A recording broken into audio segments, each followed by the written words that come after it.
열망과 경이로운 능력이 기적을 만들어내는 요즘입니다. 프리미어리그 4위 자리를 두고 치열하게 싸우고 있는 토트넘과 아스톤 빌라.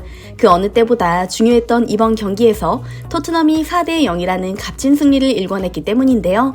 후반전에만 4골이 터지면서 토트넘의 저력을 제대로 보여줬을 뿐만 아니라 손흥민은 한 골 2도움이라는 놀라운 기록마저 세워버렸죠. 특히 지난 11월 아스톤 빌라와의 맞대결에서 아스톤 빌라가 설계한 오프사이드 트랩 때문에 3번이나 오프사이드 골 취소를 당했던 손흥민. 그때의 수모를 보란듯이 덮어버리고 무려 4골 중 3골에 관여하는 모습이었는데요.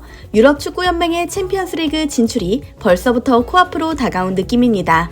현재는 4위인 아스톤 빌라와 5위인 토트넘의 승점 차이는 단 2점. 4골이라는 숫자가 어쩐지 토트넘의 UCL 진출을 예언이라도 하는 것처럼 느껴지는데요. 더욱 흥미로운 것은 아스톤 빌라전에서 골을 넣은 선수들의 명단입니다. 뛰어난 스피드로 손흥민조차 나와 스타일이 비슷하다라고 평가하는 2001년생의 신예 브레넌 존슨과 겨울 이적 시장을 통해 잔여 시즌 동안 임대 계약된 티모 베르너였기 때문입니다. 사실 두 선수 모두 골 결정력이 아쉽다는 평가를 받아왔었죠. 브레넌 존슨은 웨일스 출신답게 빠른 스피드를 자랑하지만 후반전으로 갈수록 바닥나는 체력과 1대1 경합 시 심리적으로 위축되는 경향이 있다는 점, 왼발 사용이 부족하다는 부분이 지적됐고요. 티모 베르너는 첼시와 라이프치히 소속되는 물론이고 직전 팰리스전에서도 손흥민의 환상적인 패스를 받았는데도 결정력 부재로 득점하지 못하는 아쉬운 모습을 보였습니다. 그러나 언제 그랬냐는 듯 두 선수 모두 이번 경기에서 완전히 달라진 모습으로 그라운드를 누볐습니다. 완벽한 찬스를 만들어주는 손흥민에게 화답하기라도 하려는 듯 망설임 없이 슈팅을 했으며 특히 멘탈이 엄청나게 단련된 듯 골키퍼와의 1대1 경합 상황에서 한치의 흔들림도 없는 모습이었죠. 한 가지 더 눈에 띄는 점은 바로 베르너의 세레머니 장면이었습니다. 바로 직전 경기였으니 기억하는 분들이 많으실 듯한데요.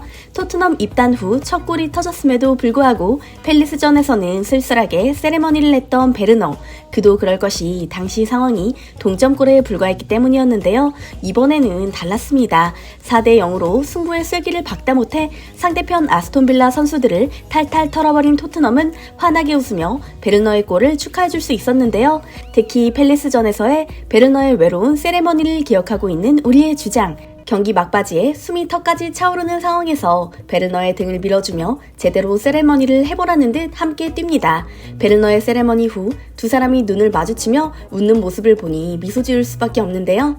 히샬리송이 오랜 부진을 털어낸 득점을 터뜨렸을 때도 신예 판더펜과 브레넌이 득점했을 때도 항상 손흥민이 나서서 팬들로부터 박수를 받을 수 있도록 독려했었죠.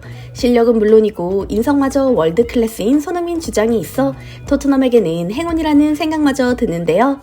이뿐만이 아닙니다. 임대 계약 신분이라 불안하기 짝이 없었던 베르너의 처지마저 손흥민 덕분에 완전히 달라지게 됐습니다. 유럽에서 막강한 권위를 자랑하는 소식통, 이적시장 전문가 파브리시오 로마노는 자신의 SNS에 베르너에 대한 소식을 전했는데요.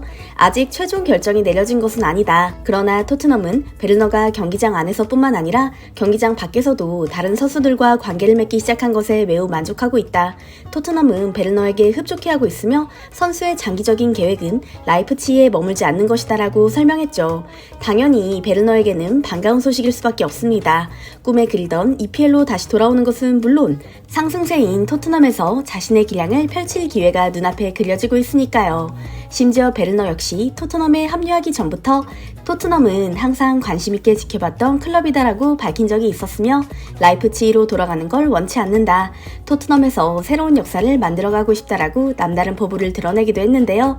더군다나 이제야 자신의 최대 약점이던 골 결정력 부재를 손흥민을 통해 극복하고 있는 상황이다 보니 토트넘 잔류가 간절할 수밖에 없을 듯합니다. 아무튼 임대 계약 신분에서 완전 이적까지 노리게 된 베르너. 그 바탕에는 무엇보다 선수 자신의 노력과 헌신이 있었지만 손흥민을 비롯한 토트넘 동료들의 도움도 무시할 수 없는 강력한 원동력이었을 거라는 추측을 할 수 있는데요. 여기서 잠시 포스테코 글루 감독은 오늘 경기에 대해 어떻게 생각하는지 짤막하게 들려드리겠습니다. Game, I'm really pleased with the way we handled the whole day. To be honest, obviously we knew it was a significant game coming here, tough venue, good opponent.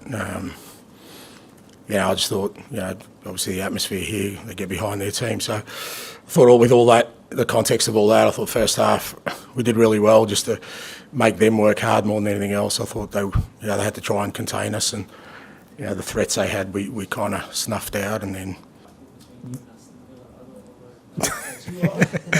you're keeping us there, aren't you? All right, no worries. What's important for us is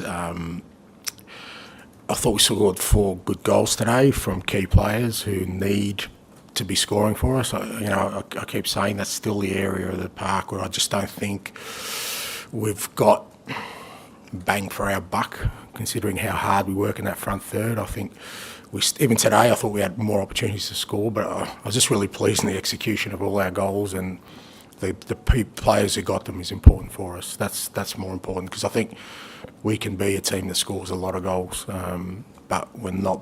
Obviously we're still a work in progress in that area. So to get 4 goals, especially away from home. 이처럼 이번 경기에서 가장 돋보였던 것은 팀워크와 함께 손흥민 선수의 이타적인 플레이였습니다. 캡틴으로서 진정한 활약을 했다. 손흥민의 전방위적인 활약은 팀의 레벨마저 향상시켰다. 정말 놀라운 캡틴이다라는 찬사가 영국 언론에서 줄지어 나오고 있는 지금 이 순간 손흥민의 득점 기록은 24경기 14골로 공동 4위에 올라있죠. 오늘 경기로 시즌 8호 도움을 기록했으니 도합 14골 8도움인 셈입니다. 풋볼 런던, 가디언 등의 영국 매체들은 손흥민이 대단한 이유로 해당 사실에 주목합니다. 만약 손흥민이 자신의 기록에 욕심을 냈다면 도움보다는 골을 넣는 데 집중했을 텐데 팀을 위해 자신을 희생했다는 것이죠. 그러나 그의 공로가 얼마나 큰지 팬들은 익히 알고 있습니다. 이번 경기 83.4%라는 압도적 지지로 아스톤 빌라전 맨 오브 더 매치로 손흥민을 선정한 것은 물론 영국 매체들마저 손흥민에게 평점 9점 최고점을 주며 명실상부한 월드클래스임을 인정했죠. 또한 이번 득점으로 손흥민 선수가 토트넘 구단의 141년 역사상 득점 순위 5위에 오른 것도 인상적입니다. 토트넘 레전드로 불리는 클리프 존스마저 자신과 공동으로 5위에 오른 손흥민에게 박수 갈채를 보내며 SNS에 따로 글을 올리기까지 했는데요. 케인을 제외하고는 2위에서 4위까지는 1960년대부터 70년대 등 먼 과거에 뛰었던 선수들이죠. 반세기 만에 달성된 대기록이라는 점에서 어쩐지 가슴이 벅차오릅니다.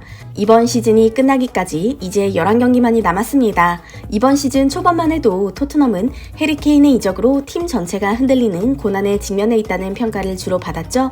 그러나 이제는 프리미어리그에서 가장 단합이 잘 되는 팀으로 손꼽히고 있습니다. 오늘 영상도 흥미로우셨다면 좋아요와 구독 부탁드릴게요. 항상 함께 해주시는 구독자, 시청자 여러분께 감사합니다.